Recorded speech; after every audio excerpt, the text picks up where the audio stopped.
কেন্দ্রীয় প্রকল্পে জমি দেওয়া নিয়ে তৃণমূলের গোষ্ঠী কোন্দল, আর তা নিয়ে অগ্নিগর্ভ ভাঙড়। এলাকায় বোমাবাজি, পার্টি অফিসে তালা, পাল্টা থানা ঘেরাও, বিক্ষোভ, স্লোগান। ফের প্রকাশ্যে আরাবুল ইসলাম ও রেজ্জাক মোল্লার অনুগামীদের দ্বন্দ্ব।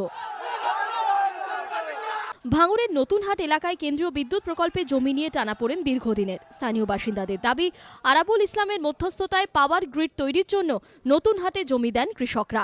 প্রথম থেকেই প্রকল্পের বিরোধিতা করে আসছেন রেজ্জাক মোল্লার অনুগামীরা। এই নিয়ে দুপক্ষের মধ্যে দীর্ঘদিনের টানাপোড়েন।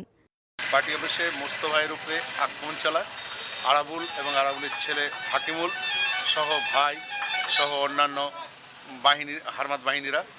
তারা মাটি ফেলাকে কেন্দ্র করে এইটাকে রেশারেশি পর্যায়ে যায় এবং তারপরে বিশাল বোমাবর্ষণ হয় এবং আমাদের পার্টি অফিস নতুনহাটে যে পার্টি অফিস মোস্তফায়ের দ্বারা পরিচালিত সেই পার্টি অফিস তালাও মেরে দেয় আরাবুল নিজে হাতে। গোলমালের সূত্রপাত সোমবার রাতে। রেজ্জাক মোল্লার অনুগামীদের অভিযোগ, আরাবুল ইসলামের অনুগামীরা সশস্ত্র অবস্থায় এলাকায় হামলা চালায়। ব্যাপক বোমাবাজি হয়। পোলেরহাট এলাকায় হুমকি দিয়ে দলেরই একটি পার্টি অফিসে তালা ঝুলিয়ে দেওয়া হয়। আরাবুল এবং হাকিমুল ওর বাহিনী নিয়ে মোটামুটি আমাদের বোম মারতে মারতে আমাদের রাস্তা দিকে ঢুকে যাচ্ছে। মাইকে হেঁকে দেওয়ার পরেই সঙ্গে সঙ্গে মোটামুটি আমাদের লোকজন সব বেরিয়ে আসে।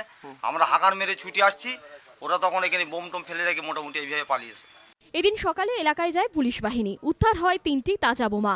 আরাবুলের গ্রেপ্তারির দাবিতে শুরু হয় বিক্ষোভ। বেলার দিকে কাশীপুর থানা ঘেরাও করেন রেজ্জাক মোল্লার অনুগামীরা। থানায় স্মারকলিপি জমা দেওয়ার পর ঘেরাও কর্মসূচি উঠে যায়।